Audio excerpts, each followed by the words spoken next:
Buntag kaninyong tanan. That was easy. Thank you for the introduction, Carlo. I feel no pressure. So, yeah, I have a lot to say about this topic, but instead of, I think it's best I start with present to you my story.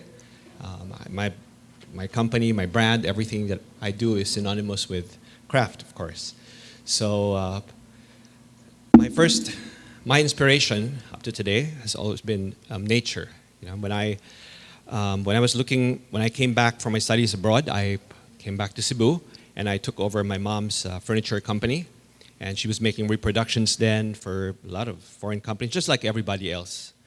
And when I was walking through a forest, I saw how beautiful these layers of like branches, trunks, leaves became, especially when light hit it. That it would, as you walked along, would create all these beautiful patterns. And I wanted to take that and be inspired by that and put it into furniture. And so my first design is called Yin and Yang in 1998. It was a very, very simple structure and made out of rattan and steel. You know? And I'm actually a product of SciTem and Design Center and what RIA is all about. Okay, so I'm actually I guess a success story from good government. And so we went back in 1998. I went with a group called Movement 8, and it was a project of SciTem, and we exhibited all around the world. And I had these designs, and they were truly revolutionary at that time. Because it was, when you look at this design here on the balcony, it's actually, when you sit in these chairs, they're actually voluminous, but they're quite airy. And then when you sit in it, it's actually cool because air passes through, and it doesn't block the view. It allows, the press loved it. It was very, very different then. And then I created more designs based on simple things like baskets. My next design was called the Balu, made out of skeletal steel frame, very light steel frame, which was then bound with abaca rope and rattan. And I found, but by bending rattan, you could make it even stronger, like a membrane, just like this here. And then my third design was called Pigalle, named after Paris Red Light District. It was inspired by the human body, and it's made out of a hand-sculpted frame of light steel. And as many as 3,000 knots are used to tie the abaca rope onto that frame. And of course, the press loved it. It was very different then. This looks like a computer rendering, but actually it's not. And it was very new. And playing still with this transparency, I began to create designs that were very, very open, very transparent, it was a breakthrough for me. I'm inspired by all things in our culture, in Filipino. Cebu is home, of course, it's all about the sea. And I designed this table inspired by a fish trap. It's called Amaya dining table, made out of abaca and steel. Yeah? And here, as you see on the floor, the designs create very, very beautiful patterns. The chair is called Dimple because of the holes. They're like the cheeks. And actually the back legs go in there to stack. Then I began to be, I was really tired of working with just natural materials, so I experimented with fabric. I wanted to put color into my designs. So I began to experiment with knitting, looking at weaving, and I made this design, which was a breakthrough called the dragnet. It's like a gigantic, again, inspired by the sea, like a fishnet. And then I always imagined what it would be like to live on a boat. And I made this design called the voyage bed. And I have this bed to thank for, because probably without this bed, I wouldn't be speaking in front of you here today, because Brad Pitt bought this bed. And I guess it takes Hollywood to be known in your own country. And so this bed is photogenic. It's been in a lot of music videos, a lot of movies. And so my work is always a celebration of craft. And just to show you, I'm going to show you about three designs here, which shows the ingenuity. And I think, skill of Filipino craft. This was designed in 2001. It won an award in New York at the ICFF for craftsmanship. It's still one of our best-selling designs today. It's called La Luna. So it starts off with a shell of rattan, like this. And then we take it out of its mold. And these are rattan, reject rattan. You know, these are normally rattan which you just throw away because they have defects in them. And then we put wooden legs, and then recycled jute sack, recycled foam, and another layer of jute sack, which we really take from the market. And then the weaving starts like this. And after about 48 hours, okay, the weaving starts to look like this, you know? Right? And then this design has two different weaves, one coarser one on the outside and a finer one on the inside. And now the craftsman has to take these two patterns like this and then deftly stitch them together like this. Okay, yeah. Yep. So other people have tried to copy it from other countries, but it's really a difficult chair to do. So they usually just make one pattern both inside and outside. Okay, and I also work with wood. This is, okay, so this is the Luna, yeah. And this is using American walnut. We have a log ban in the Philippines, so we can't use any wood, and rightfully so. So this is, those of you who know how to work with wood know how difficult it is to create a chair like this. When it's cut and doweled very precisely at different angles, it's like making a house. You know, 'cause I think furniture is like architecture in miniature. And this is called tilt. You know? And in our studio of about 300 craftsmen, only 2 are qualified to make this chair. Mm-hmm. So this is tilt. And yeah, so still looking at knitting and sweaters and blowing them up, I designed this sofa called the Cabaret. And it's a very plush, soft, it's quite soft. Still using always craft in my work. And yeah, this is Cabaret. And yeah, so inspiration comes from everywhere. Okay, an empty Coke can became inspiration for a design of mine called the Lola, back in 2005, and it won my first major award, the Design for Asia Award in Hong Kong. Yeah. And normally at that time, this award was only given to industrial products like Apple and Hyundai. And this is, I think, one of the first times they awarded it to a rattan chair. You know. Yeah, so this is the Lola. It's based on a technique, it's similar technique from boat building. This is the frame for boats. And this is the Lola outdoors. Okay, and these are the other pieces in that collection. Yeah, and I designed a table. Most people who design tables concentrate on the top or on the bases. I decided to play with the edge, so taking different wood veneers, laminating them one on top of the other, so no two are ever alike.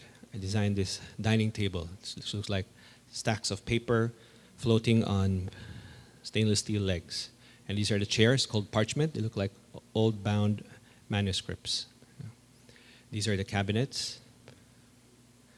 Yeah. So again, inspiration comes from everywhere. A bowl of noodles turned into a noodle chair. And this is my own version of sheep called Harry. And this is Harry in its natural habitat, right there. Yeah. And yeah, so from things like Ferris wheels, inspired by the structure of bicycles, Ferris wheels, I designed this chair called Papillon, which uses principles of tensegrity. And blades of grass became also an inspiration for the Yoda chair. Okay, and this is also another breakthrough product which we did called Bloom. And this was very different because it was just like making a gown, you know, and the same skills, and all the guys in the factory were used to making furniture. No one knew how to make dresses and gowns, and so we had to train a whole group of craftsmen to do this piece.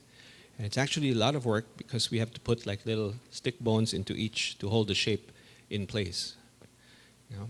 And it's actually quite.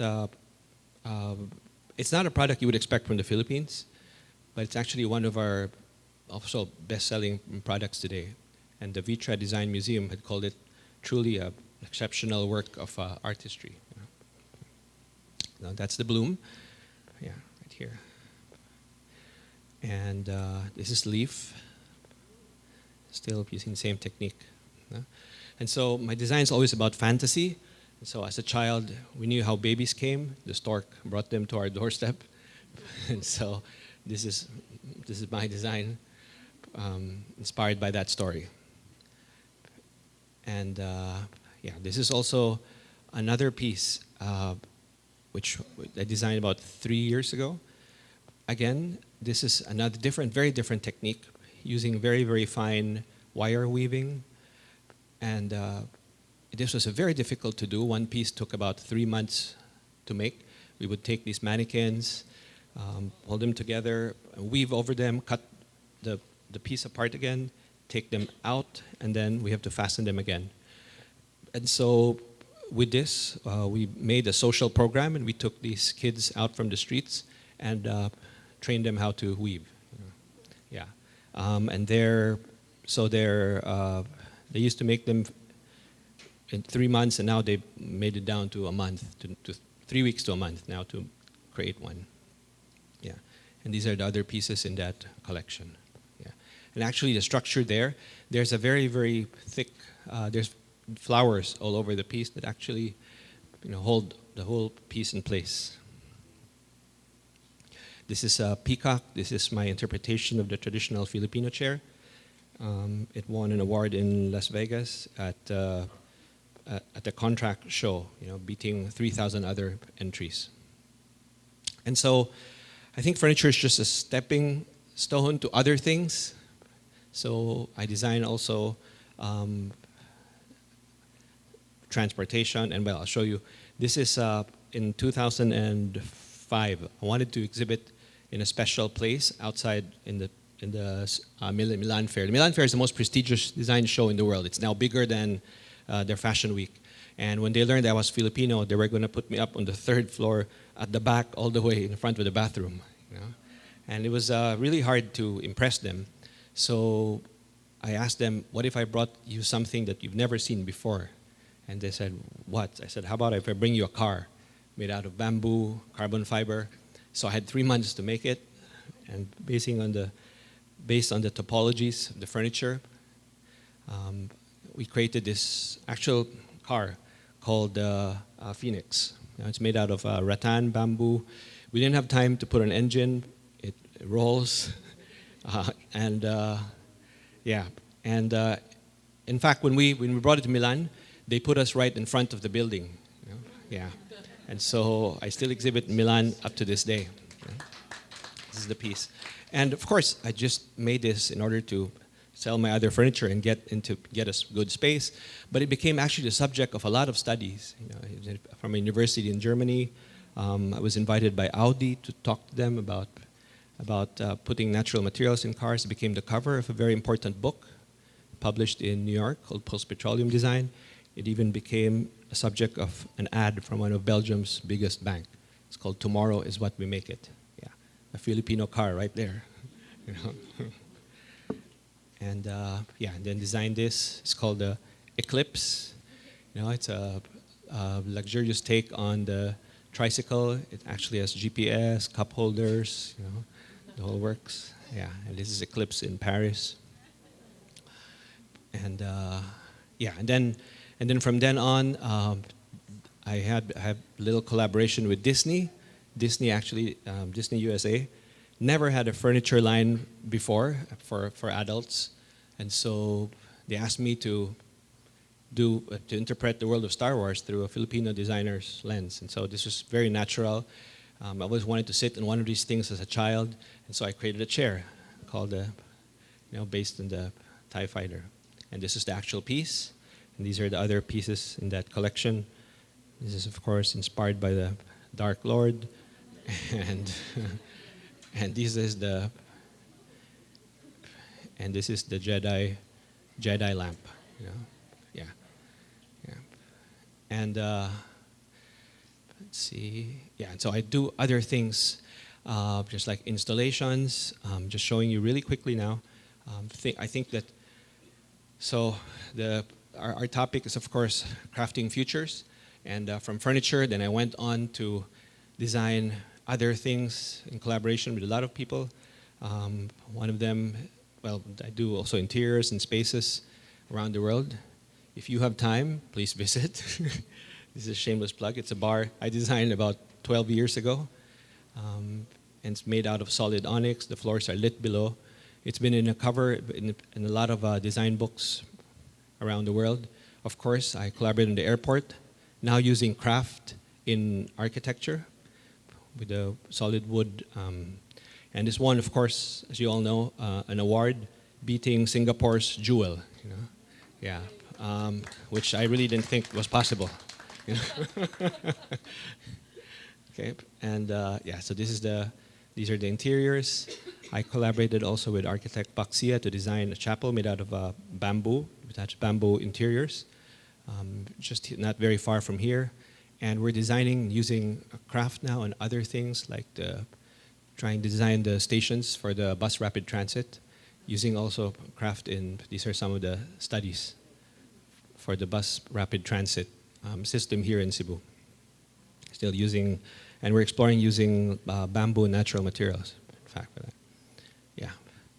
So, yeah, there. So these are my work like around the world. These are, well, there's thousands of properties. These are some of the exceptional ones. This is in Greece. Yeah, and this is in a beautiful hotel in Costa Rica. Okay, that ends my presentation, but if I can't join you right here, let me just put it here that we have a lot of problems actually in the design industry. You know, I think mainly the first thing is the average age of our craftsmen. Well, the average age of the Filipino workforce is about 20-24. The average age of the Filipino weaver is 50 to 60. So it's like our farmers. So that is one of the most difficult things, aside from the usual rising cost of labor, expensive materials, you know.